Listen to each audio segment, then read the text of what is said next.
aí vocês ficam à vontade. Pode se apresentar. A fala é com vocês. Beleza, Vanessa. Primeiro, eu agradeço aí o convite para a gente conversar sobre esse tema. Eu sou geriatra, eu tenho certeza também que eu falo pela Kênia. A gente gosta muito de conversar sobre isso. Para mim é sempre um prazer enorme poder conversar, levar informação. Então, na hora que você me convidou, no mesmo momento eu topei. Então, eu me chamo Fernanda, eu sou médica geriatra, aqui de Belo Horizonte. Eu e a Kênia, a gente trabalha juntas numa ILPI. E alguém falou alguma coisa? Não, né? E a gente vai falar hoje, então, sobre incontinência urinária. Eu vou deixar a Kênia se apresentar, até para vocês poderem ouvir a voz dela. Fala aí, Kênia.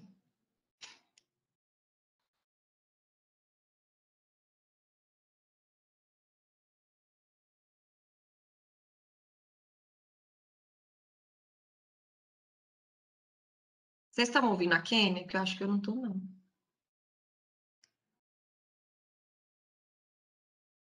E agora?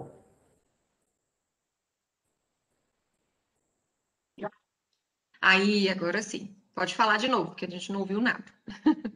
E agora? Sim? Ah, bom,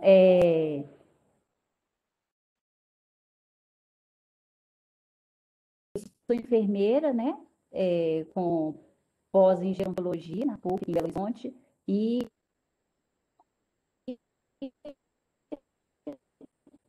atendi um convite da doutora Fernanda, porque nós trabalhamos juntas numa ILPI em Belo Horizonte. Isso mesmo. E a Kênia tem muita experiência aí com idosos, porque trabalha nessa nossa ILPI aí, que tem muitos idosos. Isso é um tema E muito relevante, né? Porque praticamente é um todo tema mundo. que a gente ele a todo instante. Isso. A minha, não sei se é a minha conexão ou da Kênia que tá ruim, mas tá cortando.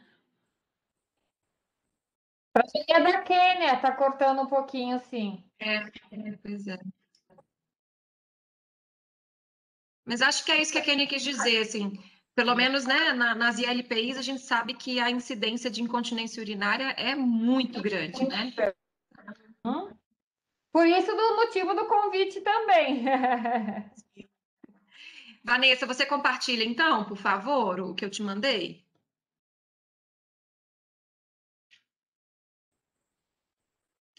E vocês fiquem à vontade aí, tá? Para poder perguntar, comentar, falar alguma opinião a respeito aí durante a apresentação. Fiquem à vontade, tá bom? Então é isso, a gente já se apresentou, pode passar esse primeiro slide, por favor, Vanessa. Então, por que é importante a gente falar sobre incontinência urinária nos idosos, né? A prevalência na população idosa é muito grande. E faz parte, inclusive, a incontinência urinária é uma das grandes síndromes geriátricas. E por que é uma das grandes síndromes geriátricas? Porque ela compromete a qualidade de vida do idoso, né?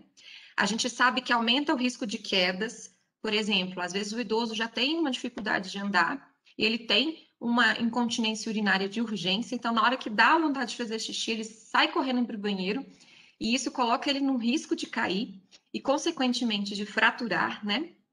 Além de ser algo que pode causar constrangimento no idoso, vergonha mesmo, ele pode acabar tendo maior risco de infecção urinária também. Em idosos acamados, às vezes, se o cuidador não ficar atento à troca frequente da fralda, né? Esse idoso pode ficar úmido e isso aumentar o risco, por exemplo, de lesão por pressão. Também não é incomum ver idosos com incontinência que acabam desenvolvendo isolamento social e depressão, que às vezes ficam com medo mesmo de sair à rua, de ir em ambientes públicos, por não ter um banheiro próximo, com medo de passar vergonha e urinar na calça, por medo de ficar com cheiro de urina, né? Então, a incontinência urinária ela realmente causa muitos transtornos para quem tem. E é importante também falar sobre ela, porque muitas vezes ela é subdiagnosticada. Exatamente por ter essa vergonha ao falar, que perde xixi na urina, que perde urina na roupa, né? Muitos idosos escondem e não procuram atendimento médico, não conversam com seus médicos sobre o que está acontecendo. Então, faz parte da avaliação do idoso perguntar ativamente se está ocorrendo a perda ou não da urina de forma involuntária. Muitos idosos também, aí não só os idosos, né, mas a população em geral acreditam que a incontinência urinária ela faz parte do envelhecimento normal e não faz. Então, não é normal perder urina de forma involuntária. A incontinência é uma doença que precisa ser identificada e tratada adequadamente para a gente evitar essas complicações que eu falei, né? A gente sabe que a incontinência urinária, ela comete mais o grupo feminino, então mais as idosas do que os idosos, né? A prevalência, ela é muito variável aí nos estudos, mas cerca de 30% a 60% das mulheres idosas, em algum momento da vida, vão ter um quadro de incontinência, e 10% a 35% dos homens idosos, tá? No caso dos idosos que moram em instituições de longa permanência, a gente pode chegar a 80% desses idosos. Lá na casa que a gente trabalha, né, Kênia, eu acredito que até seja mais do que 80%.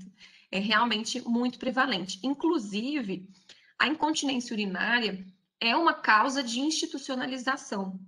Por quê? Às vezes, leva a uma sobrecarga do cuidador. Então, imagina o idoso que tem que ir ao banheiro o tempo inteiro, ou trocas frequentes de fralda, né? Isso causa uma sobrecarga do cuidador e pode contribuir aí para a institucionalização desse idoso. Então, por isso que é muito comum mesmo dentro das ILPIs. O conceito, então, o que é a incontinência urinária? É basicamente perda involuntária de urina, tá? A pessoa não consegue segurar a urina e perde. E ela é variável, você pode ter incontinências urinárias volumosas ou pouco volumosas, né? E nós temos tipos de incontinência urinária que a Kênia vai falar daqui a pouquinho. E apesar da incontinência urinária não ser normal do envelhecimento, a gente sabe que algumas alterações que a gente sofre no nosso trato geniturinário ao longo da idade, ele coloca o idoso em risco de ter incontinência urinária, né? E quais são essas alterações? A gente sabe que para manter uma continência urinária, isso requer não só anatomia do trato urinário boa, normal, funcionante, mas também o quadro neurológico lá no sistema nervoso central. Então, a gente tem, se a gente tem alguma falha, seja no sistema nervoso central, seja no trato geniturinário, a gente pode acabar tendo a incontinência urinária. E por isso nós temos, e aí com o envelhecimento, a gente vai tendo a uretra, por exemplo, ela vai se tornando mais fibrosa, menos flexível, e aí ela perde a capacidade do esfíncter dela de funcionar adequadamente. Há também, no caso das mulheres, uma redução do estrógeno, né, que contribui para uma irrigação menor dos tecidos do trato geniturinário, o que acaba promovendo, inclusive, ao maior risco de infecções urinárias nas mulheres, né? E esse ressecamento, essa atrofia vaginal também altera aí a uretra, contribuindo também para um risco maior de incontinência urinária. E a gente pode também ter alteração na contratilidade mesmo da bexiga. Essa alteração da contratilidade, ela é muito comum com o envelhecimento. Em grande parte dos idosos, isso não vai acarretar incontinência, mas em outros, especialmente somados, né, com outras causas, pode levar à incontinência. Outra coisa também é a fraqueza da musculatura pélvica. Com o envelhecimento, a gente sabe que a gente vai sofrendo enfraquecimento da musculatura de uma forma geral. Isso não é diferente na musculatura pélvica. Por isso, a atividade física ela é importante durante toda a nossa vida, inclusive na vida idosa, né? E além disso tudo, você pode estar diante de um idoso que tem outros problemas de saúde que vão aumentar ainda mais o risco dele ter incontinência. Então, se é um idoso diabético, com descontrole de glicose, ele vai ter mais chances de ter incontinência porque ele vai estar urinando muito. Você tem idosos com demência, e aí já é uma alteração do sistema nervoso central, né, que vai predispor ele a ter incontinência também. Você pode ter idosos, no caso dos homens, com hiperplasia prostática benigna, então o crescimento da próstata, seja benigno, seja maligno, ele também vai acarretar incontinência urinária. Idosos que passaram por procedimentos cirúrgicos, seja uma raspagem, por exemplo, da próstata, né? Seja alguns partos, né? As mulheres que tiveram muitos partos vaginais, elas têm um maior risco de ter incontinência urinária na velhice. Então, tudo isso que vai nos acompanhando ao longo da nossa vida, vão ser fatores de risco para a gente desenvolver incontinência urinária na velhice. Então, é importante a gente entender que isso não é normal do idoso, mas que é muito prevalente e fazer essa busca ativa em todo idoso que a gente tiver contato, porque às vezes eles podem esconder, beleza? Pode passar, Vanessa, por favor. Fernanda, antes de você continuar, uma pergunta que eu queria fazer, que você começou a falar da questão da contratilidade e da musculatura do assoalho pélvico, e eu me lembrei da questão da sarcopenia. Sim. Idosos sarcopênicos, teoricamente, têm mais tendência a ter incontinência urinária também, né? Com certeza. A Porque síndrome... a sarcopenia, ela não vai atingir só um músculo específico, né? Não. Exatamente. A Tá. síndrome de agilidade e sarcopenia, né? Ela é um fator de risco, com certeza, para o desenvolvimento de incontinência urinária e também de infecção urinária, né? Porque ele também vai alterar aí a questão imunológica desse idoso, né? Então, com certeza, prevenir. Por isso que o tratamento da incontinência é um tratamento multidisciplinar, né? Entra o médico, entra o enfermeiro, entra o fisioterapeuta, o nutricionista, entra todo mundo para poder cuidar.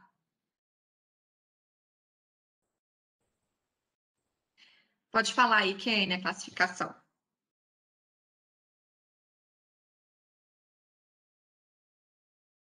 Bom, a incontinência urinária, ela tem várias classificações, né? A transitória é aquela incontinência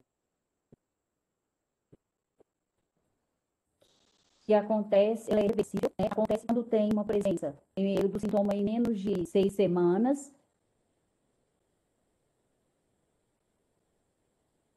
né? E quando pode ser decorrência de alguma outra doença, né? Inclusive a infecção é uma delas. E quando tratado a causa dessa incontinência urinária, aí ela cessa,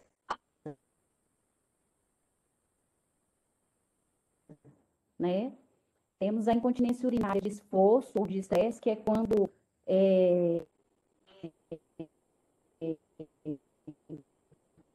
geralmente ela é classificada como uma perda de urina involuntária durante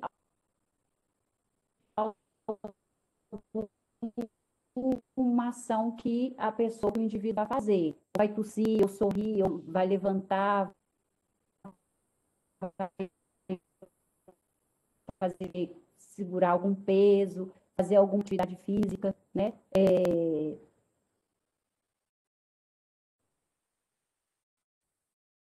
Porque sofre ali um aumento, né, da pressão intravesical, fazendo com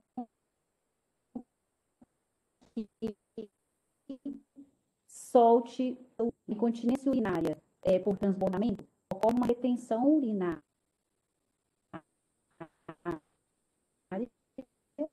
que é causada pela atividade do detrusor ou obstrução da saída da bexiga, que leva... Cortou um pouquinho, Kênia. A gente não conseguiu entender. de urina, tem um Tá transbordamento ruim a involuntário, conexão dela, mas a né? pessoa, ela apresenta aquela urina em gotas, deve urinar bastante. E a incontinência urinária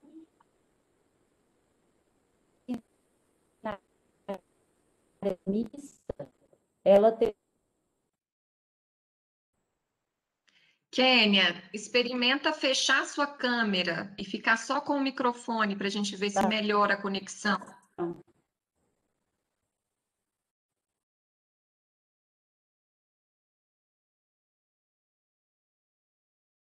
Tá dando para escutar? Tá, vamos ver se melhora. Eu ouvi você falar tem incontinência urinária mista.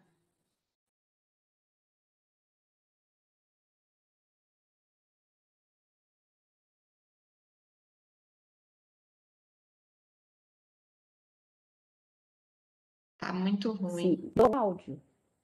Tá dando? Acho que sim. Vamos ver.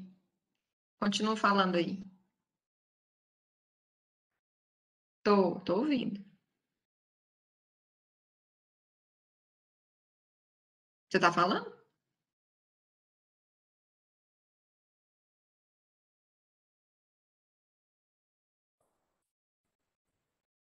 É, eu acho que não vai dar muito certo a Kênia, não. Mas não tem problema, não. Eu posso falar também, que a gente fez juntas. Ô, Kênia, tenta sair e entrar de novo para a gente Para ver, porque tá escutar? muito ruim sua conexão. Tá, mas dura pouco tempo. Depois você some de novo. Tá.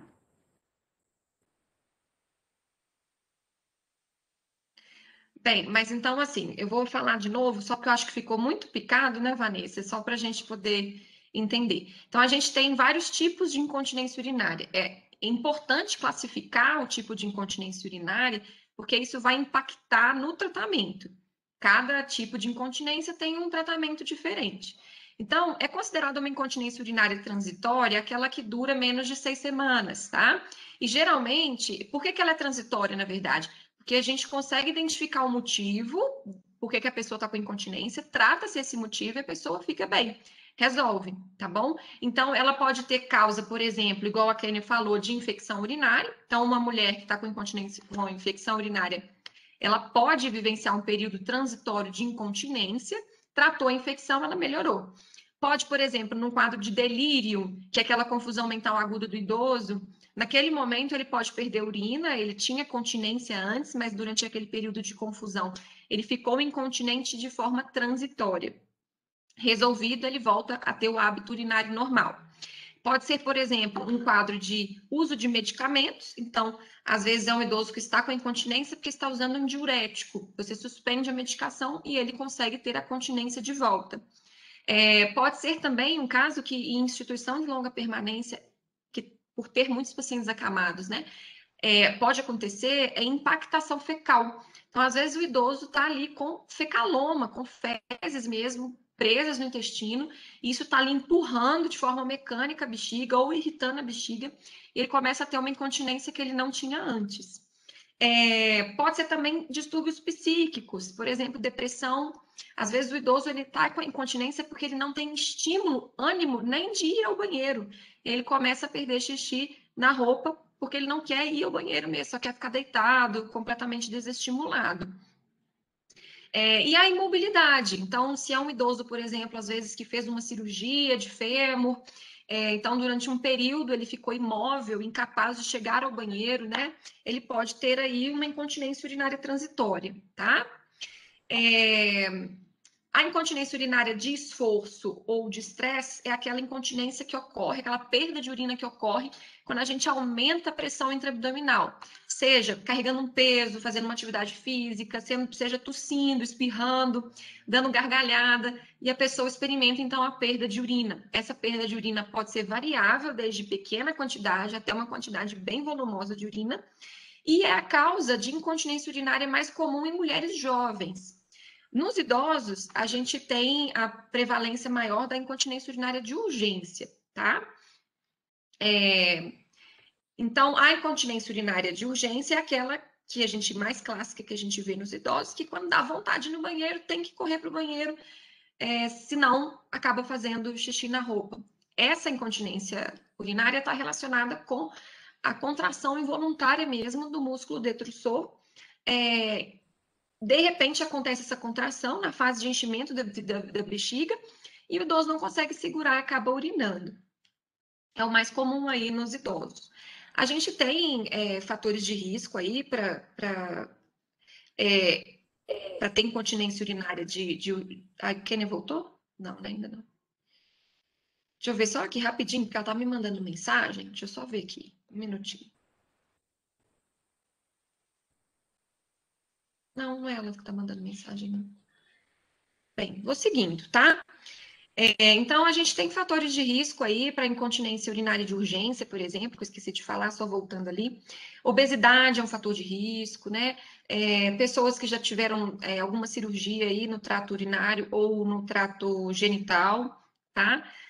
Vão ter maior risco de ter incontinência urinária. A incontinência urinária de urgência, ela está muito relacionada também a transtornos neurológicos, então, se a pessoa teve um AVC, ficou uma sequela de uma incontinência urinária, né, ela pode ter essa alteração, doença de Parkinson, a própria demência, né, e pode ter uma causa também idiopática. A incontinência urinária por transbordamento, igual a Kênia falou também, é quando a gente tem, então, uma obstrução da saída da urina e a bexiga fica com uma retenção urinária que extravasa e fica parecendo que a pessoa está tendo uma incontinência urinária, mas ela está transbordando ali uma bexiga cheia de urina. Essa incontinência urinária, ela é mais comum em homens, principalmente quando associada à questão da hiperplasia prostática benigna. A próstata cresce demais, obstrui aí ali a uretra, a saída da urina, e causa essa incontinência urinária de transbordamento. E é muito importante isso, porque aí o tratamento é completamente diferente, né? O paciente está retendo urina e perdendo urina sem querer porque está vazando, né? Então, é muito importante identificar esses tipos aí. Em idosos, geralmente, a gente pode encontrar mais de um tipo de incontinência. Então, ela pode ter de esforço e de urgência, pode ter de transbordamento e de urgência, pode ter uma incontinência urinária funcional. O que é essa incontinência urinária funcional?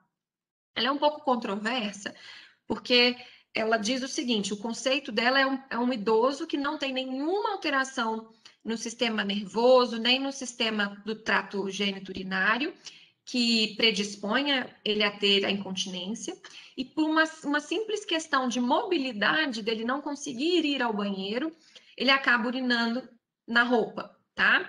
Isso é muito raro de encontrar, na verdade, porque geralmente esses idosos que começam a urinar na roupa, por uma questão de mobilidade, eles têm também ali uma incontinência urinária de urgência junto, sabe? Então, geralmente é mista, não é geralmente. A urinária funcional por si só é mais difícil de encontrar. Mas também é possível, né? Se o idoso não tiver aí um acesso ao banheiro fácil, pode acabar tendo essa incontinência urinária funcional. Certo? A Kênia entrou? Entrou. Entrei. Kênia? Ah, então tá.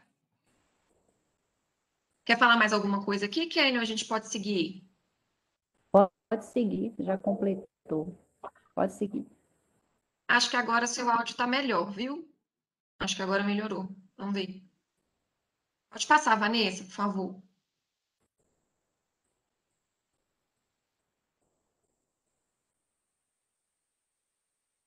Então, a abordagem desse idoso com incontinência urinária, né? Na anamnese, é muito importante a gente tentar ver qual que é a característica dessa perda urinária. Ocorre ao esforço? Ocorre com urgência? Qual é o volume de urina que se perde? É um volume pequeno, é um volume grande? Tem algum horário específico? Acorda muito à noite para urinar? Qual que é o impacto que essa perda de urina está causando no idoso? Está piorando a qualidade de vida? Está incomodando muito ou não, né? A gente pode solicitar para o idoso fazer um diário miccional. O que é o diário miccional?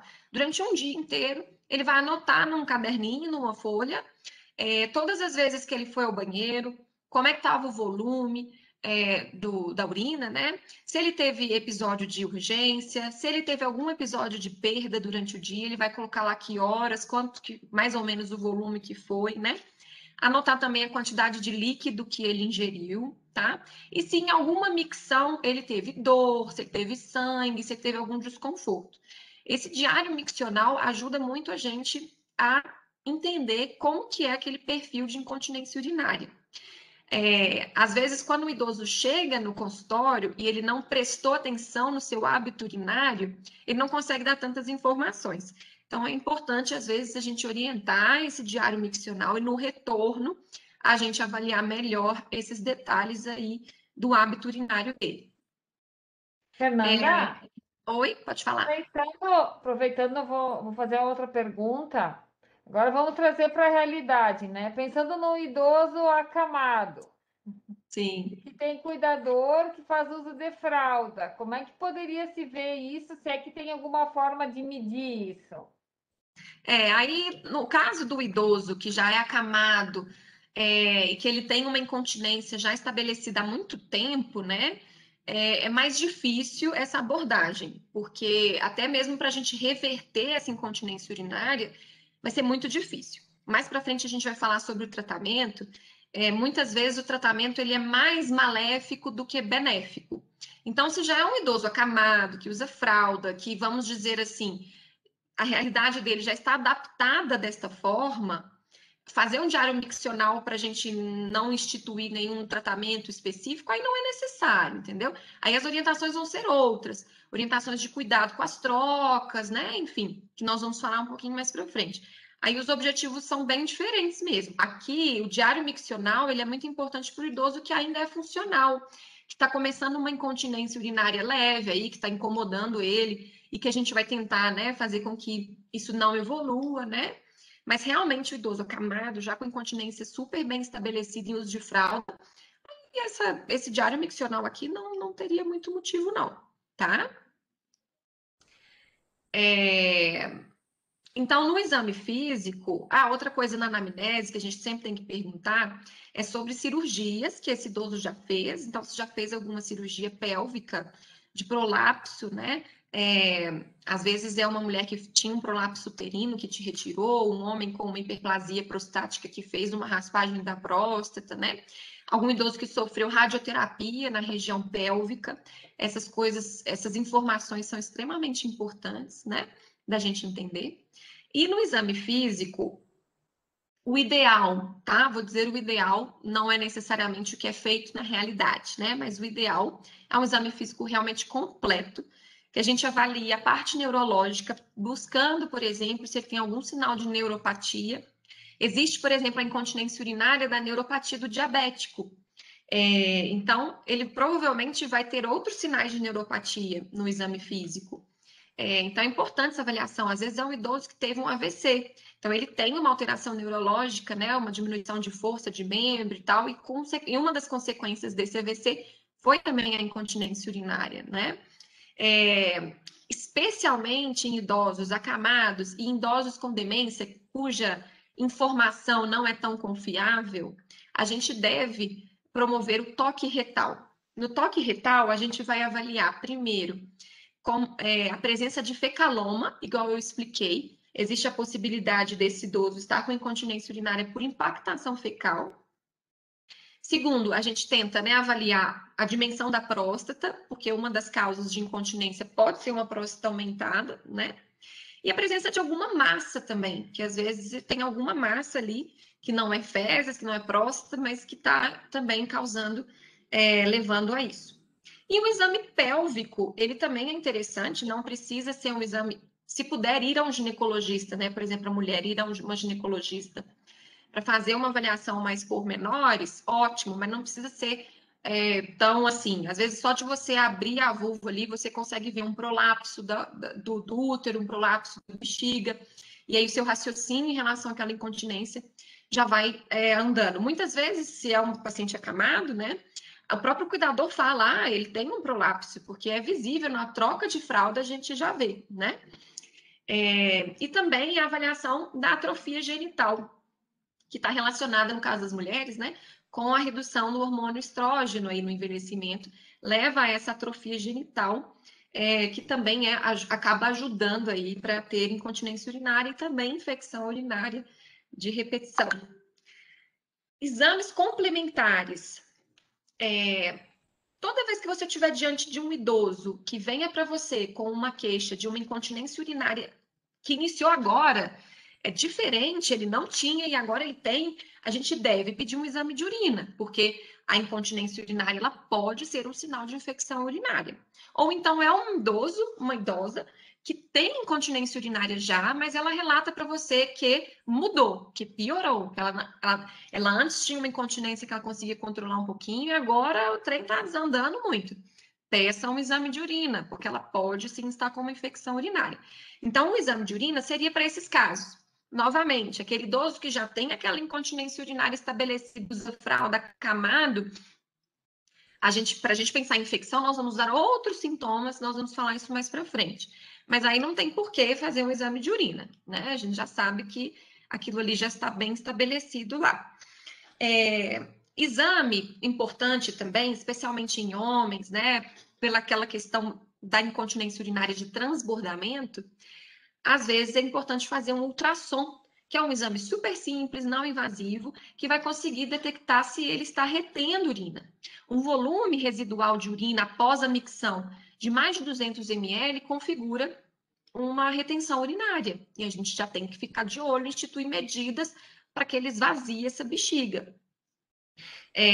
Outra forma também de avaliar a retenção urinária é passar uma sonda vesical após a urina. Então, você pede para o idoso urinar, em seguida passa uma sonda e mede ali o volume que ficou para trás.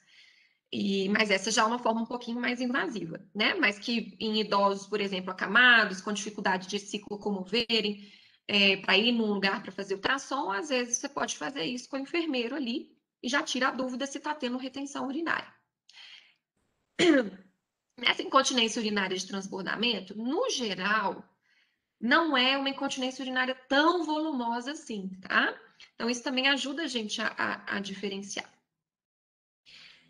O estudo urodinâmico, ele é um exame que a gente vai utilizar em casos muito selecionados, quando a gente quer avaliar mesmo como que está a contratilidade ali do músculo detrusor, enfim. É um exame mais invasivo e ele é desconfortável porque são usadas 2 sondas, né?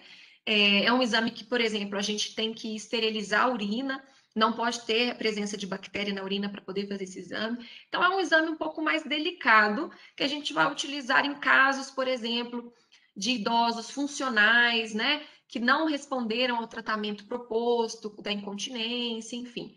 Aí é um exame realmente que a gente vai usar mais para frente, tá? Não vamos usar de rotina.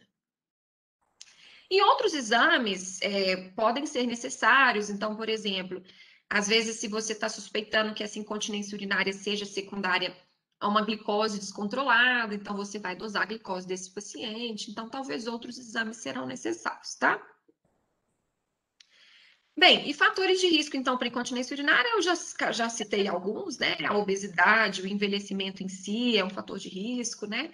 O uso de medicamentos que vão contribuir para a incontinência urinária, como o diurético, igual eu falei. Doenças crônicas, como diabetes, pela questão da neuropatia diabética, né? Alimentos, a gente esquece muito de orientar sobre alimentos. Então, assim, cafeína é diurético e, além de ser diurético, ainda irrita a bexiga. Então, aumenta o risco de incontinência urinária. A fraqueza da musculatura pélvica, né, que nós já falamos, o déficit cognitivo, a questão da redução de mobilidade, que mais? A cirurgia, né, cirurgias pélvicas no passado, tudo isso são fatores de risco para desenvolver aí incontinência urinária. Pode passar, Vanessa, por favor.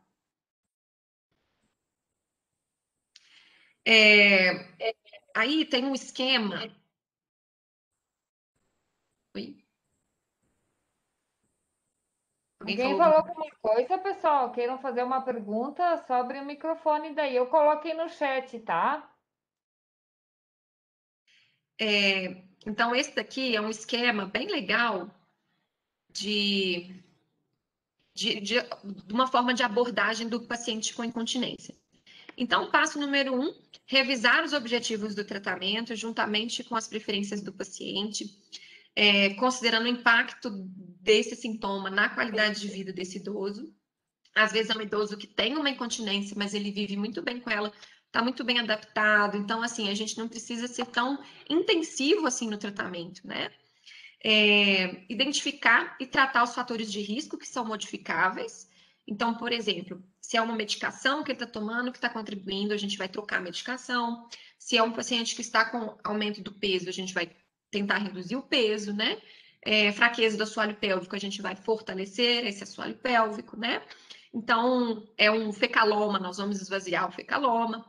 Então, a gente vai tentar identificar e tratar os fatores de risco que são modificáveis. As mudanças comportamentais, os exercícios de musculatura pélvica, estratégias no controle vesical. E vamos fazer isso aí 4 a 6 semanas, reforçando, no mínimo 2 consultas, vamos tentar dessa forma. A gente vai avaliar a adesão a esse tratamento, que não é fácil, é a parte mais difícil, realmente. E aqui não é só difícil. Imagina, para o idoso lúcido, capaz, já é difícil, imagina para o que tem comprometimento cognitivo, né? E isso se torna quase que impossível. E aí, se tiver uma resposta adequada, a gente mantém essas orientações e vai só acompanhando, né? Se não tiver uma adesão, aí a gente vai avaliar possíveis causas para essa não adesão. Uma causa seria aí o comprometimento cognitivo, né? Não tem como ele fazer isso tudo se ele tiver com quadro demencial. E se tiver uma resposta inadequada, a gente vai seguir o passo 5 e o passo 6. Os sintomas compatíveis, pode passar o próximo slide, por favor, Vanessa. Então, os sintomas compatíveis com a incontinência de estresse, aí a gente tem opções terapêuticas, medidas comportamentais mais intensivas, os cones vaginais, a gente vai falar disso tudo daqui a pouquinho. O tratamento cirúrgico. Se já é um sintoma compatível mais com uma incontinência de urgência, vamos tentar alguns medicamentos, vamos pesar o risco-benefício, custo, efeitos colaterais, interações medicamentosas, né? Vamos associar medidas comportamentais, para a gente ver como que esse paciente fica. E aí a gente vai sempre reavaliando a resposta ao tratamento, né? Se o tratamento não tiver sido eficaz ainda, ou se ele não estiver tolerando os efeitos adversos daquelas medicações propostas, a gente pode pensar em trocar a medicação, aumentar a dose, reduzir a dose ou trocar, né? E sempre continuando intensificando as medidas comportamentais que são muito importantes. Se o tratamento permanecer ineficaz, apesar disso tudo, a gente vai para estimulação percutânea, neuromodulação sacral, injeção de toxina botulínica e é uma infinidade aí de tratamentos possíveis. Aqui, com certeza, a gente já tem a presença do especialista, que é o urologista. Aqui já foge da capacidade aí de tratamento de nós médicos gerais, né? Então, a gente encaminha mesmo para o especialista. E é isso. Pode passar, por favor. Uma coisa que eu acho que é importante a gente falar aqui, antes da gente entrar no tratamento não farmacológico, eu vejo muitas vezes os idosos que ou que estão fragilizando ou que estão começando um quadro demencial, que é sempre um dilema muito grande essa questão da incontinência, porque a família começa a notar que ele não está sendo mais capaz, quer colocar uma fralda, quer colocar um dispositivo, e o idoso não aceita, né? Então, isso não é incomum a gente ver, né? Assim, e para esses idosos que estão realmente com comprometimento cognitivo, o tratamento não farmacológico, ele é realmente muito difícil, porque depende muito da adesão do paciente ao tratamento. E o tratamento farmacológico também é muito complicado, porque as medicações para incontinência urinária pioram a cognição. Então, é realmente um momento complicado, muito delicado. A gente tem que avaliar caso a caso. Novamente, tentar afastar, tentar tirar qualquer medicação que possa estar contribuindo para a incontinência, transformar o banheiro o mais acessível possível. E a gente deve, sim, estimular a continência, né, e a independência do idoso até quando for possível, né? Eu sei que para o cuidador é difícil, levar o idoso do banheiro de 2 em 2 horas não é fácil, mas realmente a gente podendo manter esse idoso sem fralda, né, máximo de tempo possível é o melhor. A gente sabe que é o melhor, mas não é realmente a realidade. A gente sabe que na realidade as coisas são um pouco mais complicadas, né? Fernanda, deixa eu te dizer a nossa experiência. Aí aqui nós enfrentamos inverno E aí, às vezes, o idoso cadeirante, né, que o cuidador tem que levar até o banheiro de 2 em 2 horas, imagina, né? Aí acaba optando por colocar fralda, porque é mais cômodo, né? Exatamente. Então, é muito delicado isso mesmo, é muito delicado.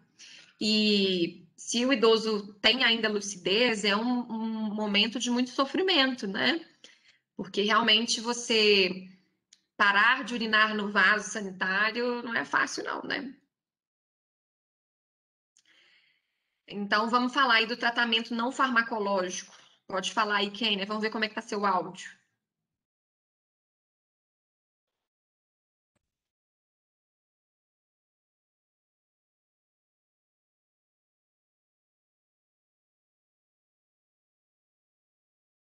Tá falando? Acho que não tá ouvindo.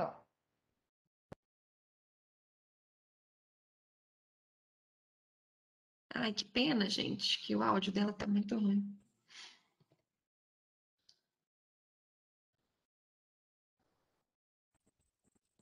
Não está dando Eu não para sei se ela escutar? tá falando. Pois é, agora deu, mas já sumiu de novo.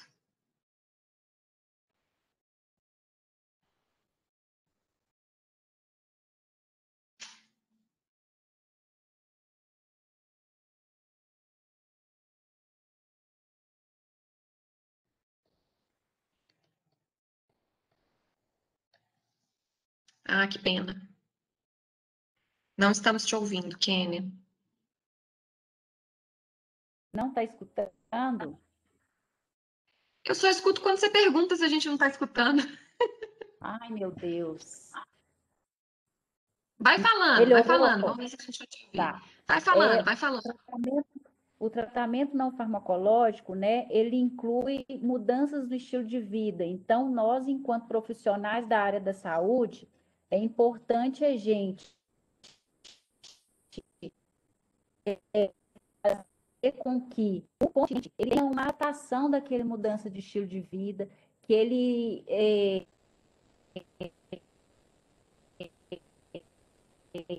tenha um destino que vai melhorar essa funcionalidade dele, né, essa função dele e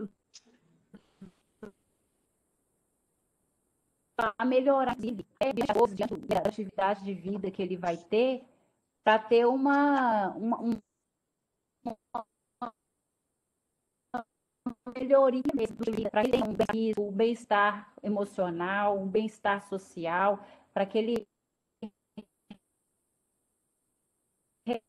retorne às atividades dele, né, de forma mais independente. Então, a gente pode utilizar algumas estratégias, né, como dele. Se ele apresenta mais urina na parte da noite, a gente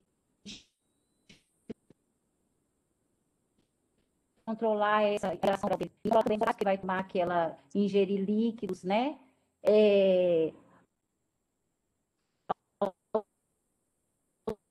Terá a alimentação, antes vesicais, como frutas,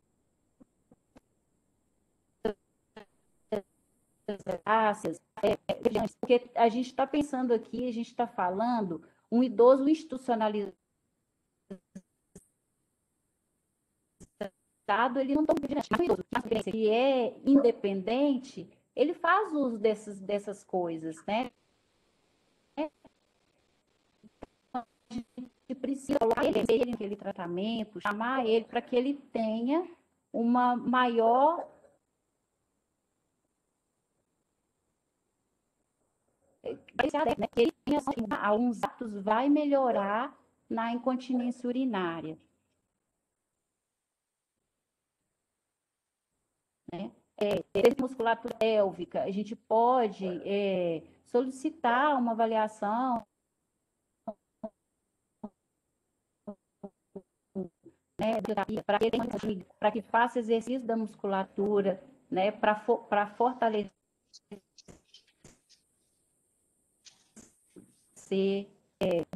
né, que é uma área comportamental,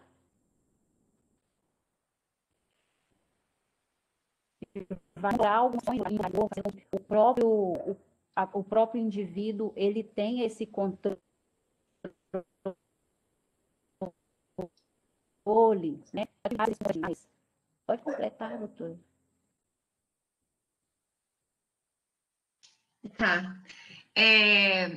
Então, é o seguinte, os cones vaginais são esses daí na figura, né? Então, você tem aí pesos diferentes, isso requer que o idoso, aqui, tudo que a gente está falando, igual eu expliquei, é importante que o idoso tenha cognição, né, para poder fazer. O idoso com demência fica realmente difícil. O cone vaginal, a mulher introduz o cone na vagina, fica aí 15 minutos, 2 vezes por dia, segurando esse cone mesmo, contraindo a musculatura pélvica, não deixando esse cone cair. E esse cone tem vários pesos e vai progredindo os pesos de forma lenta aí ao longo do treinamento. Os exercícios de musculatura pélvica, especialmente os exercícios de Kegel, que até a Vanessa falou que conhece alguns, né? A Vanessa pode até falar mais do que eu, porque ela é fisioterapeuta, né? Mas o fisioterapeuta, ele muitas vezes é voltado para esse tipo de exercício, né, Vanessa? E a gente sabe que ajuda muito em incontinência urinária. Aliás, essas medidas aqui não farmacológicas, elas podem melhorar 50% a 80% das perdas urinárias. É o tratamento de primeira linha mesmo para incontinência. Isso, então assim, eu vou passar para vocês a minha experiência, né? Eu tive mais contato com a abordagem na incontinência urinária de esforço, né? E que é aquele início, né, das mulheres quando estão numa fase de meia-idade, e aí utilizando os exercícios de Kegel, que um deles, inclusive, é a ponte, que está ali na figura. Então, seria fazer o movimento e aí contrair a musculatura do assoalho pélvico junto com a musculatura do transverso abdominal, que é a mais interna do abdômen.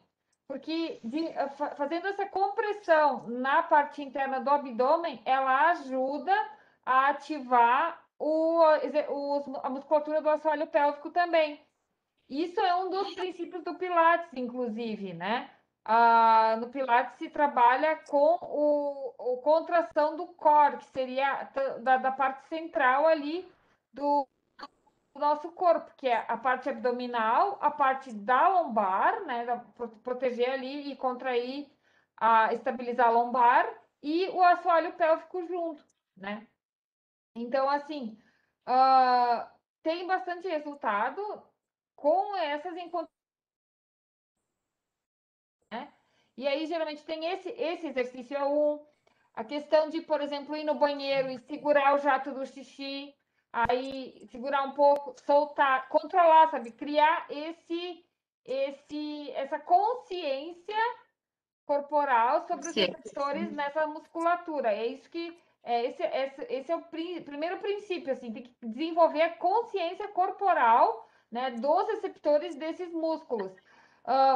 Outro exercício que se trabalha daí com o idoso, claro, que é ativo, que tem independência, é fazer exercícios de agachamento, pode ser na parede mesmo, ou com uma bolinha apoiada na coluna, e aí desce um pouco, controla, volta, sabe? Então, esses são alguns exemplos, assim, abdominais também ajudam bastante, né? No momento do abdominal faz a contração do assoalho pélvico, são alguns exemplos de exercícios de Kegel. São as cones vaginais, aí é mais o fisioterapeuta que trabalha com a parte uroginecológica, né? E em relação à eletroestimulação, tem até eletrodos intravaginais, mesmo específicos para trabalhar isso. E aí sim, se faz junto com o exercício, geralmente tem um ganho maior. E além dos cones, tem uma outra técnica que também auxilia, não seria da área da fisioterapia, mas que tem até a venda na sex shop, é bem fácil de conseguir, que são as bolinhas de pompoarismo. Também auxiliam na questão, porque elas fazem introdução na vagina, né, e faz aquele estímulo. E aí, por ter ali um objeto vaginal, já tem o estímulo para ganhar mais essa consciência corporal e treinar o controle da musculatura do assoalho pélvico. Então, é um treino bem importante, porque não é só o controle da perda urinária, da perda anal, muitos casos, né? Sim, isso acontece quando ela é mais séria, e também para a própria saúde sexual da mulher, né? Que pode ficar prejudicada depois de um parto normal, né? Sim. E lembrar que idoso também tem atividade sexual, né? Então, a gente já sabe essa parte, né? E o biofeedback é interessante porque você pode fazer esses exercícios com um equipamento que fica conectado ali no canal vaginal que mostra no computador o grau de contração que você está conseguindo fazer ali com a musculatura. Então, o biofeedback às vezes é interessante para aquela pessoa que quer ver se o que ela está fazendo está surtindo efeito. Então, é um estímulo a mais, né? Você fazer, vendo ali no computador, mostrando que você realmente está conseguindo contrair a musculatura. É um dado objetivo aí que os seus exercícios estão realmente sendo eficazes, né? E a gente sabe que esses exercícios todos aí que a Vanessa falou, tudo isso ajuda demais na incontinência urinária, entre outras vantagens, né? Um outro ponto importante é o treinamento vesical. O que é o treinamento vesical? Você vai orientar aquele idoso a pré-estabelecer intervalos para urinar. Então, por exemplo, de 2 em 2 horas a senhora vai ao banheiro esvaziar a bexiga, mesmo não estando com vontade. Vai ao banheiro, senta na privada, esvazia o que der. A ideia é manter a bexiga sempre mais vazia mesmo, né? E a outra coisa que faz parte do treinamento vesical, além dessa rotina de banheiro, é também ensinar a controlar a urgência. Então, quando aquela senhora, quando a urgência vem, a gente sabe que ela dura poucos segundos.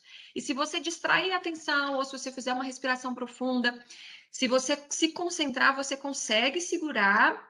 Passada a urgência, você vai até o banheiro para urinar. Então, isso é o treinamento vesical, que é muito interessante, especialmente no caso das incontinências de urgência. Ah, de 2 em 2 horas está sendo muito. Aí você pode até espaçar para 3 em 3 horas, no máximo de 4 em 4 horas. Se estiver sendo suficiente para não haver perda urinária nesse intervalo, você pode deixar de 4 em 4 horas. Orientações também gerais, né? Como no idoso que tem alguma dificuldade, por exemplo, de locomoção, ter o banheiro próximo, então o banheiro tem que estar acessível. Utilizar roupa simples de tirar, porque se tiver lá com cinto, aquela calça apertada, a blusa de botão, em cima do cinto, até realmente tirar a roupa inteira, fez xixi na calça. Então, assim, usar uma roupa mais simples ajuda muito.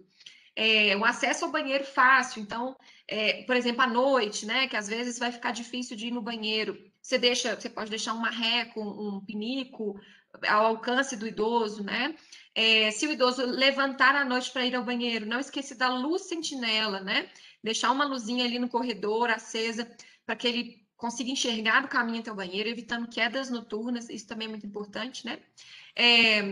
Os alimentos, igual a Kenner falou, né? Evitar esses alimentos irritativos para a bexiga. A cafeína, gente, quantos idosos tomam café, estão com incontinência urinária? E é difícil da gente retirar esse hábito, então às vezes a gente negocia de tomar só de manhã, não tomar à tarde, ou tomar menos, né? E é importante também lembrar que a cafeína ela pode causar abstinência. Então, se há um idoso que toma cafeína há muitos anos e uma quantidade muito grande, você deve reduzir isso antes de suspender. Outras coisas também que às vezes a gente esquece é pimenta, chás. Quantas vezes a gente vê as idosas tomando chazinho, chá preto, chá mate, né?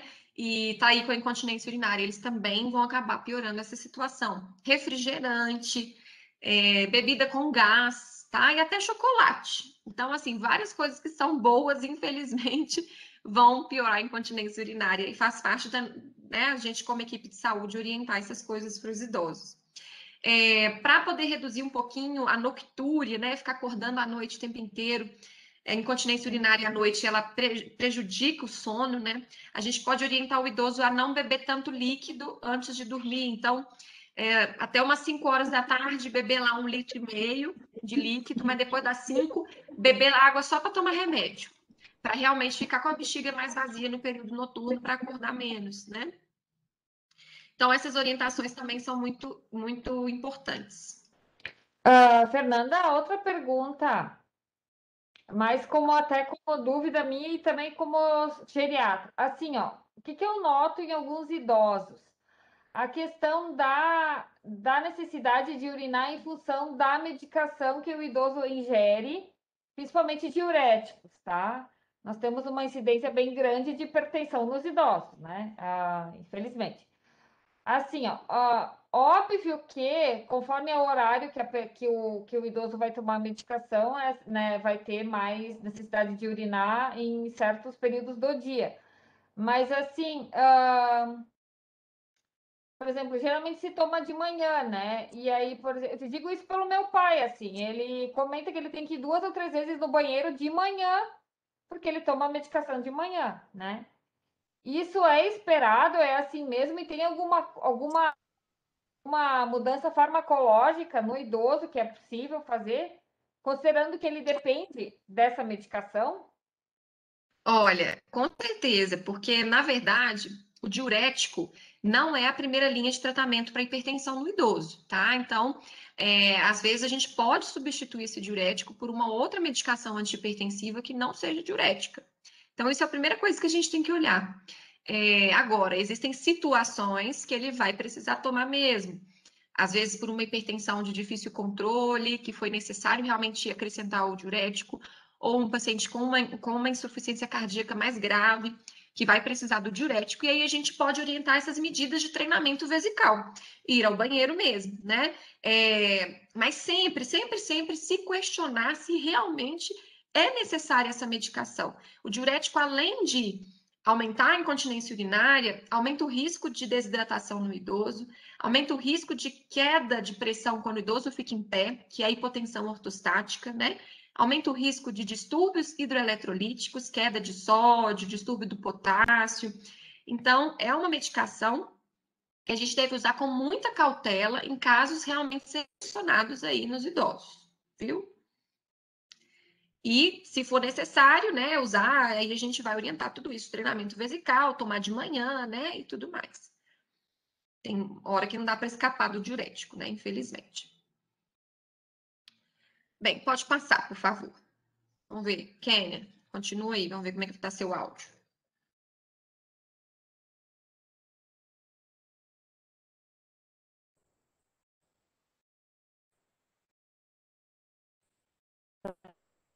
Tá dando para agora? Nossa. Tá, pode falar. Bom, dentro desse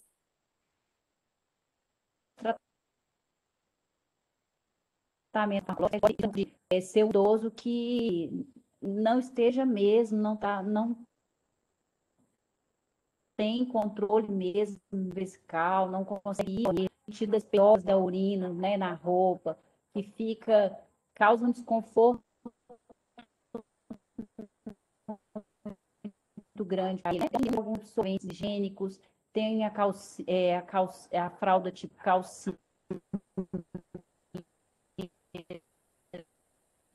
também, vai substituir a calcinha de tecido, né? Vai deixar o idoso um pouco mais confortável.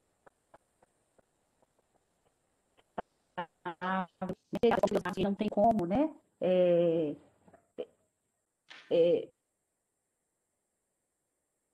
Deixar de usar mesmo as fraldas do amado. Tem pessoas que colocam coletor urinário, né, para fazer com que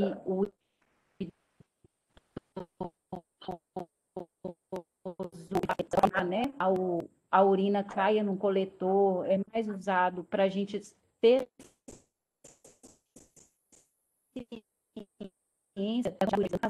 não é uma coisa que a gente indique muito para o idoso, né,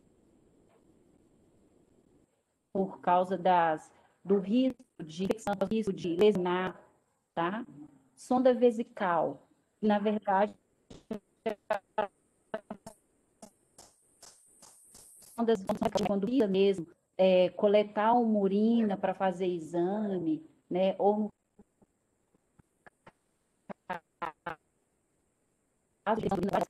e esses são tratamentos não farmacológicos utilizados, mas que a gente precisa também porque a partir do momento que o idoso que utiliza um absorvente a gente precisa orientar tanto os idosos, né, que fazem esses orientar também o cuidador, né? E nós, quando ele se a esses tratamentos farmacológicos, que vai sim ajudar, mas pode causar outro problema para o idoso, né? Porque o uso de absorvente, a fralda,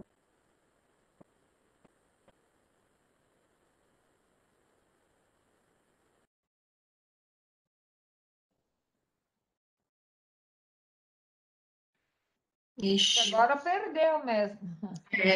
perdeu. precisa ser trocado uma vez maior, a gente precisa acompanhar, porque de lesões, por exemplo, a gente vai acompanhar isso, né? Mas eu utilizar alguns tipos de barreira, dermatite, né? São cuidados que a gente precisa ter no uso do farmacológico pela incontinência urinária.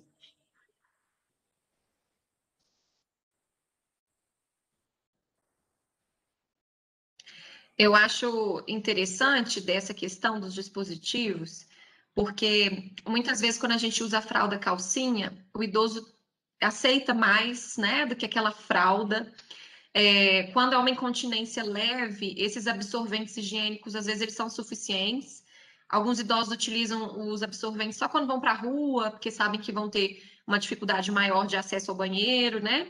Então, às vezes, o absorvente é mais bem aceito aí, né? E a gente tem absorvente masculino também. Eu aprendi isso há pouco tempo. Para mim, era tudo a mesma coisa.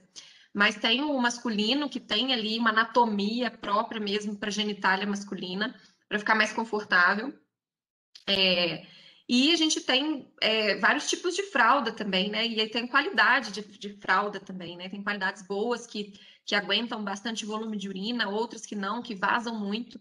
Então, isso tudo é muito importante que a gente observe e fique de olho aí, igual a Kenny falou, na dermatite associada à incontinência, porque uma vez que você usa esses dispositivos, às vezes ou o idoso ou o cuidador acha que, tá lá, tá tranquilo, tá de fralda. Pode fazer xixi, tá de fralda.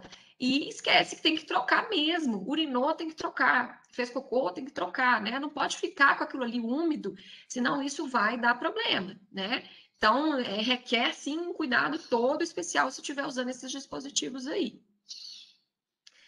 A sonda vesical.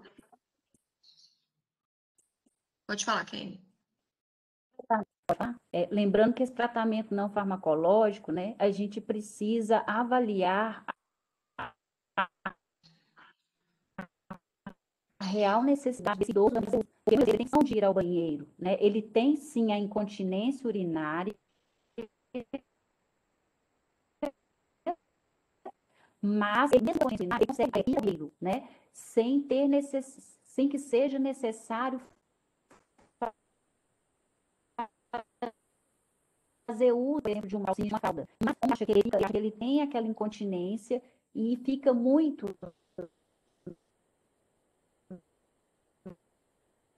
o idoso ele fica muito assim, e acha que vai ser necessário usar fralda, né? Então a gente precisa ir a tendência dele, porque uma vez que faz o uso desses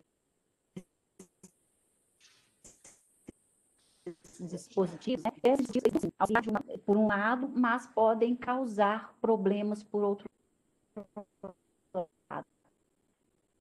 Sim. Ser de fato avaliado a real necessidade de fazer uso desse dispositivo. Uhum. É isso mesmo.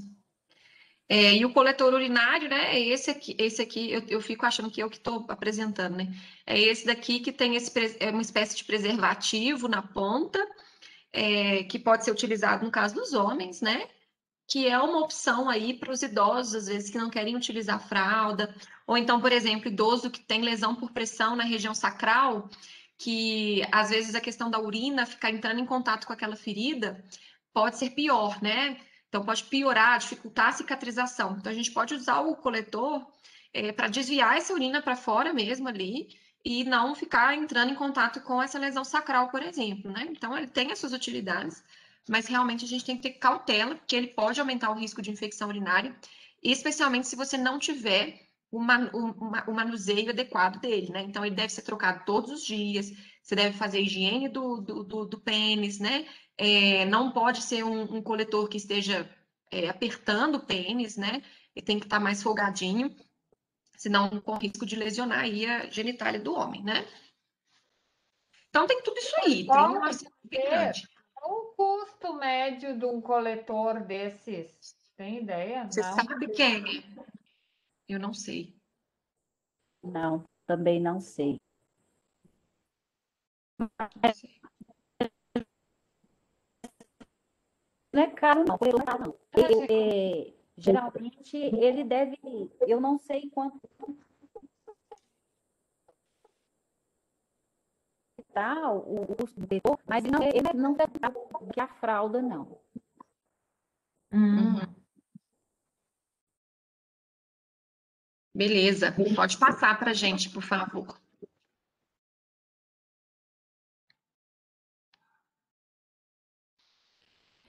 E aí, o seguinte, a primeira linha, então, para qualquer tipo de incontinência, vai ser a medida não farmacológica, tá bom?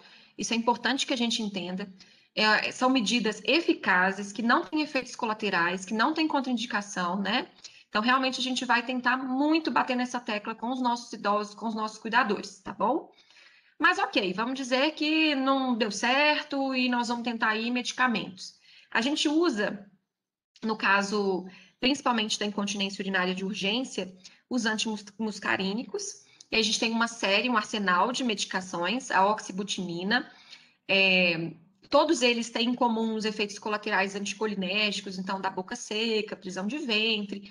Não são todos os idosos que toleram essas medicações, elas podem piorar a cognição, por isso mesmo que idosos que já estão com comprometimento cognitivo, a gente deve evitar muito o uso dessas medicações. Se é um idoso, por exemplo, que já toma remédio para demência, a gente não deve usar, porque essas medicações são inibidores da acetilcolinesterase, então não faz sentido usar um anticolinesterásico com um inibidor da acetilcolinesterase, então a gente não deve usar. Então tem um monte de poréns para a gente poder prescrever essas medicações, mas está tendo muito impacto na vida, na qualidade de vida desse idoso, é um idoso funcional, com a cognição boa, né? Vamos tentar então a medicação. A oxibutinina, ela tem mais, ela não é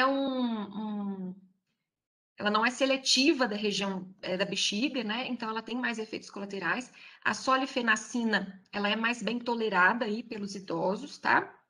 E a gente tem essas outras medicações que são um pouco mais novas. Eu não tenho, não uso de forma habitual, que é a tolterodina, o tróspio, darifenacina, fesoterodina.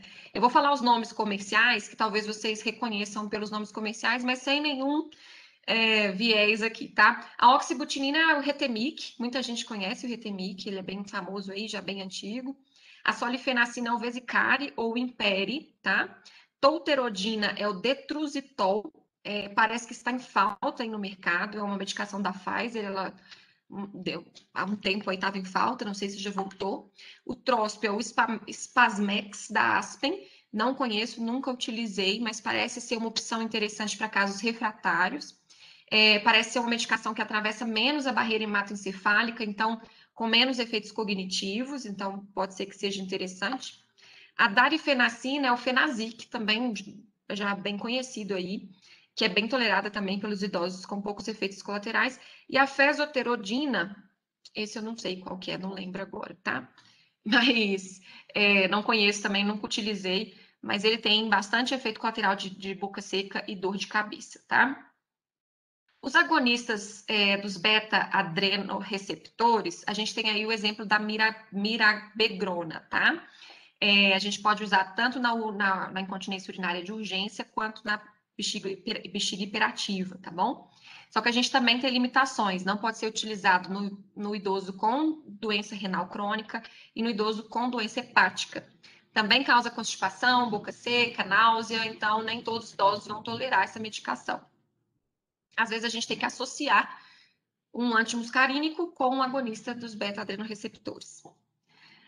Alguns antidepressivos que a gente pode utilizar, a duloxetina, por exemplo, especialmente na incontinência urinária de esforço, tá? Só que a dose de duloxetina para ajudar na incontinência urinária de esforço é uma dose mais alta, que nem sempre também é tolerada nos idosos, tá? Então, tem todas essas limitações aí da farmacologia do tratamento. Tricíclicos, imipramina também pode ser utilizado. No caso dos homens, né, que estão aí com hiperplasia prostática benigna, a gente pode utilizar os antagonistas alfa-adrenérgicos, a doxazosina, a tanzulosina, e os inibidores da 5-alfa-redutase, que é a dutasterida e finasterida. Destes, os que são mais bem tolerados aí pelos idosos, no caso dos antagonistas, é a tanzulosina, e no caso dos inibidores alfa, é a dutasterida, tá? A gente pode utilizar para os idosos aí, especialmente com hiperplasia prostática benigna. Em alguns casos, a gente vai ter que realmente fazer cirurgia, né? Então, a gente pode fazer um sling, no caso, por exemplo, da senhora com incontinência urinária de esforço, a gente pode fazer o sling, que é uma cirurgia que coloca uma espécie de uma faixazinha para segurar a bexiga, vamos dizer assim, de forma leiga, assim, né? Para explicar. E é uma cirurgia até simples, não é uma cirurgia de alto risco, com taxas boas aí de sucesso, mas não é isenta de riscos, né? Existem até esfíncteres artificiais aí, que seriam umas cirurgias também mais complexas.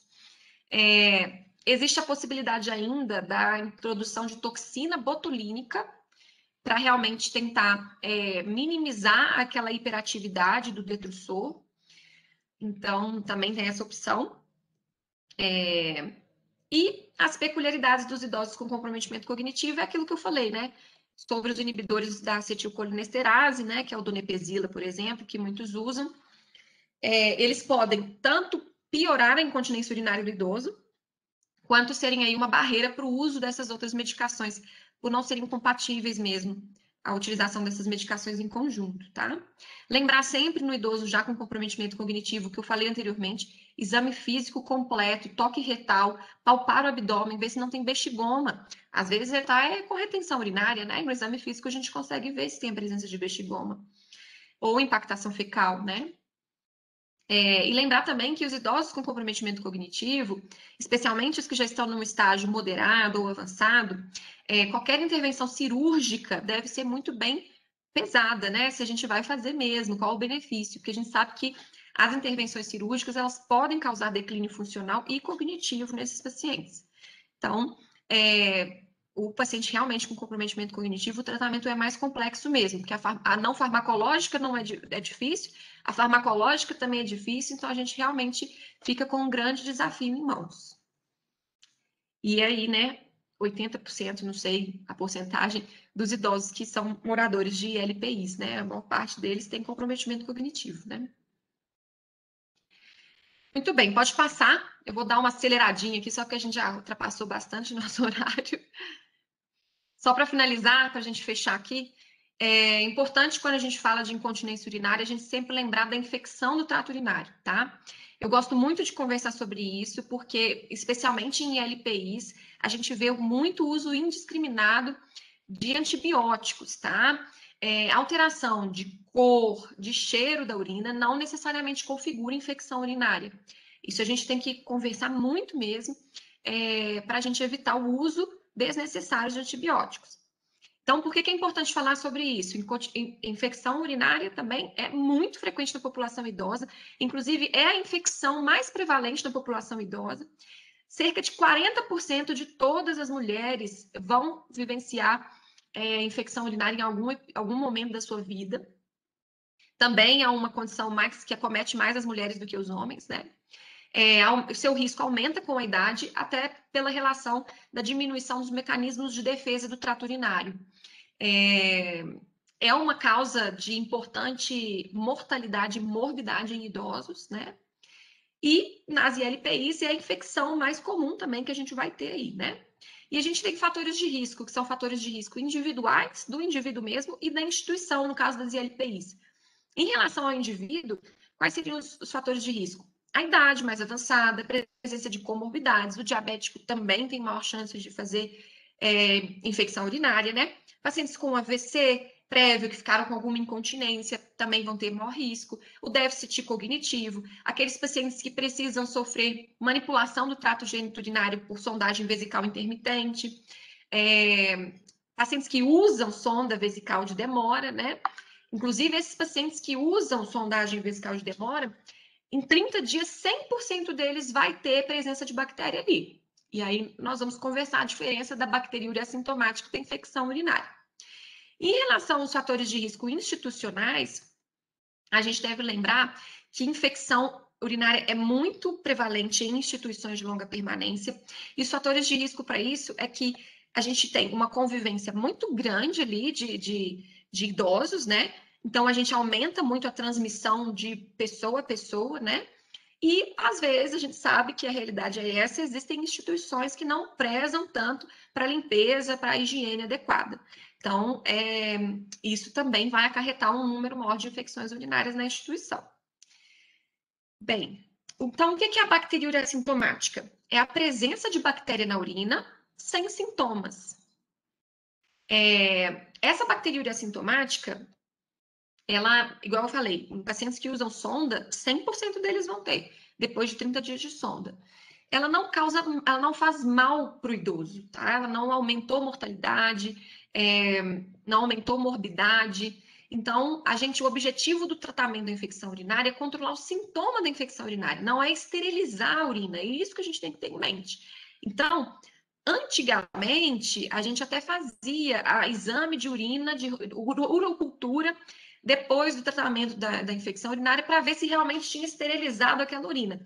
Hoje a gente sabe que isso não é necessário, porque mesmo que a gente repita o exame de urina depois do tratamento e ainda tem ali uma bactéria, se a pessoa está bem, não está com sintoma urinário, está tudo bem, ela não precisa ser esterilizada, exceto em algumas situações, né? Como, por exemplo, se aquele idoso for ser submetido a um procedimento urológico invasivo, aí a gente tem que esterilizar essa urina, né?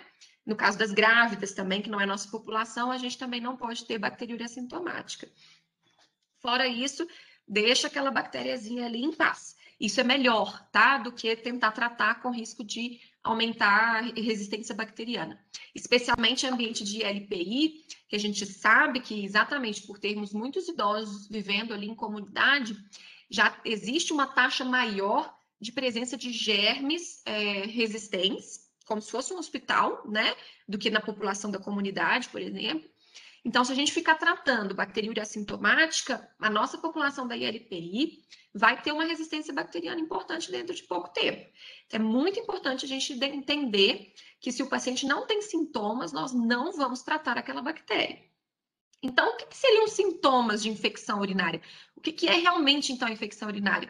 Então, se o idoso tem cognição, ele vai queixar para você dor para urinar, urgência para urinar, coisa que ele não tinha antes, uma incontinência urinária nova, uma dor no pé da barriga. Se for uma infecção urinária mais alta, ou seja, que já acometeu o trato urinário superior, os rins, ele pode queixar de dor lombar, de febre, né?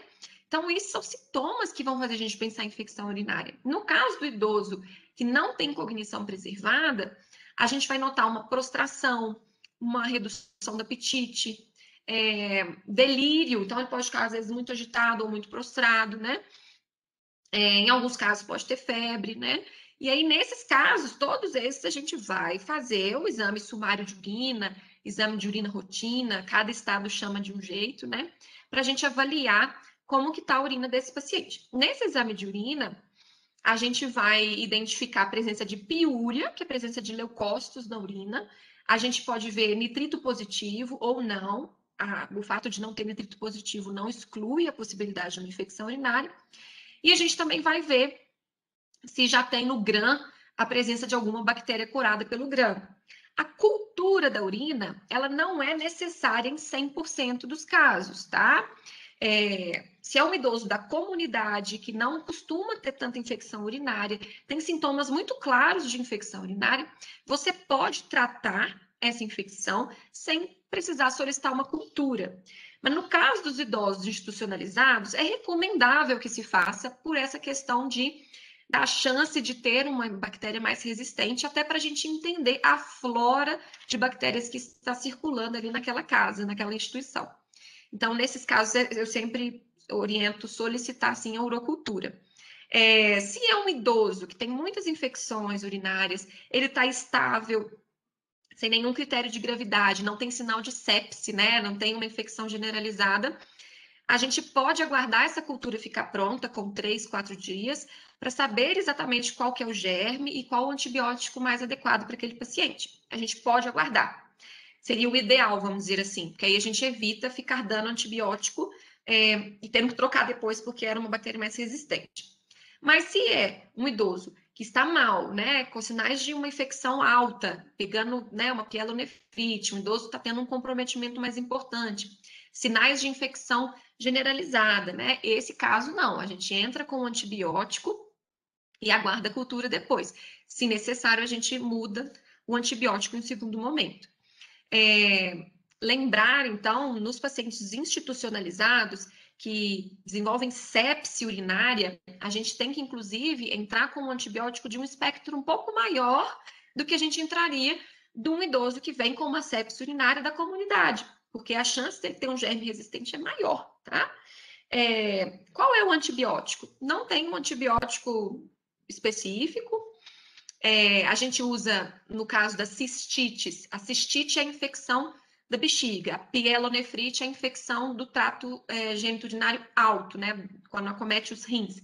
No caso das cistites, a gente tem uma gama aí que a gente pode usar, Bactrim, quinolonas, que a gente evita em idosos de quinolonas, tipo ciprofloxacino, não fluoxacino, a gente evita usar, mas poderiam ser utilizados.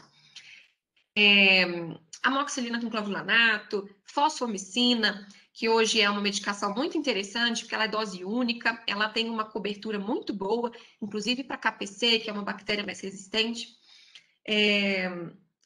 Nitrofurantoína, né? A gente pode utilizar vários antibióticos aí, a depender mesmo do conhecimento do médico que está prescrevendo, a depender se aquele paciente usou algum antibiótico recente ou não, se ele tem muitas infecções, onde que ele vive, se ele vive numa ILPI, se ele veio de uma hospitalização, se ele está na comunidade. Então, a escolha do antibiótico vai depender de vários fatores, né? E o que mais que eu tenho que falar aqui? Acho que eu falei da bactéria sintomática, da infecção urinária. O que é infecção urinária de repetição? O conceito é aquele idoso que tem 2 ou mais infecções em 6 meses ou 3 ou mais infecções em 1 ano, tá bom? Isso configura uma infecção urinária de repetição. Em idosos que aparecem com esse quadro de muitas infecções urinárias, a gente tem que ter um outro olhar. A gente tem que investigar por que ele está tendo tanta infecção. Então, nesse caso, às vezes vai ser importante fazer um exame de imagem, ver como que está esse trato urinário, ver se não tem nenhuma alteração anatômica ali. Às vezes ele tem um cálculo renal que está predispondo. Então, às vezes ele tem uma massa, né, que está causando uma obstrução ali e predispõe a infecção urinária. Então, nesse caso, a gente tem que fazer, novamente, um exame físico bem feito, completo, e muitas vezes fazer exames de imagem para entender por que ele está tendo tanta infecção urinária de repetição. Nesses casos das infecções urinárias de repetição, a gente pode pedir uma avaliação da ginecologista também para avaliar a atrofia genital, usar até estrógeno, creme de estrógeno tópico, no caso das mulheres, né, na região, para tentar melhorar essa atrofia. Isso pode ajudar nessas infecções urinárias de repetição. Lembrar sempre em relação à higiene, né, em relação com os cuidados, né, higiênicos dos idosos que usam fralda. Às vezes é um cuidador, filho, que nunca limpou a mãe na vida, e agora ele virou o cuidador da mãe, e está tendo que fazer a higiene da mãe, e ninguém nunca orientou ele que ele não pode fazer a limpeza de trás para frente, que a limpeza tem que ser de frente para trás. Então, todas essas coisas, elas são muito importantes que a gente oriente, que às vezes está tendo infecção demais por uma questão de descuido, não porque a pessoa está maltratando, mas por desconhecimento mesmo aí desses mecanismos. Então, tem que ser investigado. Quem está tendo muita infecção, a gente não pode só simplesmente passar um antibiótico de prevenção e deixar acontecer, não. A gente tem que entender por que está acontecendo aquilo. O uso do cranberry e da vitamina C, né, é muito falado, é controverso, a gente não tem uma evidência científica tão boa da sua eficácia, tá bom? Eu costumo utilizar o cranberry para esses pacientes, mas não é uma coisa assim tão certa, não. É controverso, tá? Vai muito aí do médico, da conversa com o médico e do paciente, né? E lembrar que o cranberry não é tão isento de riscos. Então, pacientes que usam Marevan, a gente tem que ter uma cautela maior, que o cranberry junto com o Marevan pode aumentar o risco de sangramento. Então, não é porque é uma frutinha que é inocente, né? Mas tem que pesar aí os riscos-benefícios. E o uso do antibiótico profilático. Depois que a gente fez toda essa avaliação, né, não conseguiu, enfim, de forma reduzir o número de infecções com essas medidas não farmacológicas, né, com todas essas orientações, às vezes a gente vai precisar realmente utilizar um antibiótico profilático. E esse antibiótico também, a gente tem várias opções no mercado, né, que podem ser utilizados. A dose é uma dose bem menor do que a dose terapêutica, e geralmente deve ser dado à noite, tá? Para a gente ter o efeito aí da profilaxia. E essa profilaxia ela vai ser mantida por um tempo indeterminado, a depender aí da evolução do paciente, do quadro dele, enfim, conversando aí sempre com o médico assistente. Beleza? É isso. E aí vamos fechar. Porque já são 3h30. Alguma dúvida, gente? Até aqui, algum comentário, alguma opinião a respeito?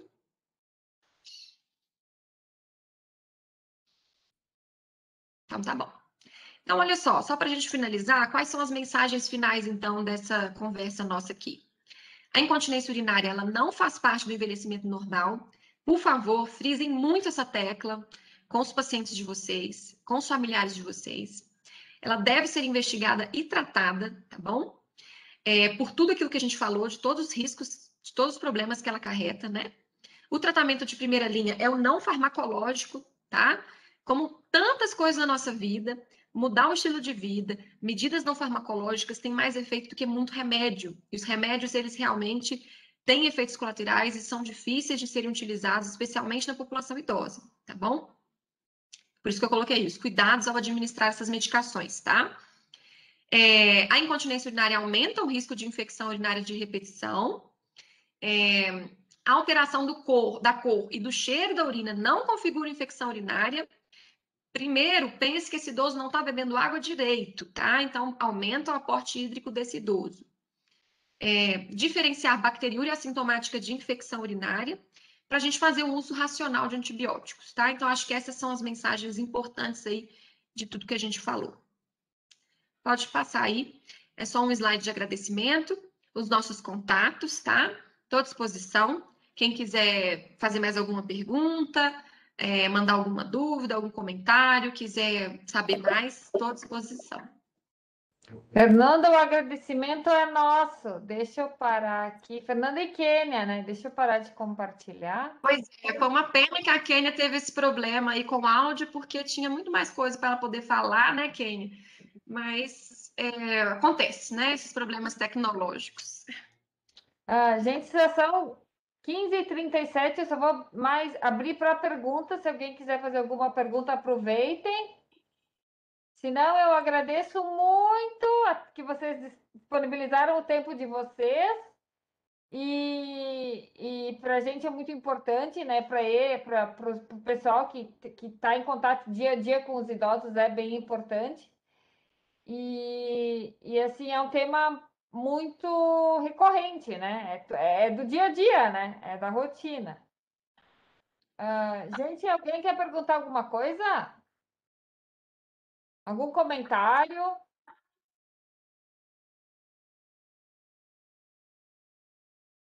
Então, tá bom. Muito obrigada aí, viu, gente? Depois você me fala, Vanessa, como que eu faço para ter acesso à aula gravada, tá bom? Por Sim, eu favor. vou disponibilizar. Eu vou colocar a aula eu vou colocar ela no YouTube, no meu canal, e aí eu te passo o Tá. link, certo? Beleza, então, certinho. Muito obrigada, gente. Um beijão para Então, tá. todos. Muito obrigada, Fernanda e Kênia, Boa tá? Tchau, tarde. tchau. Obrigada. Tchau. Boa tarde.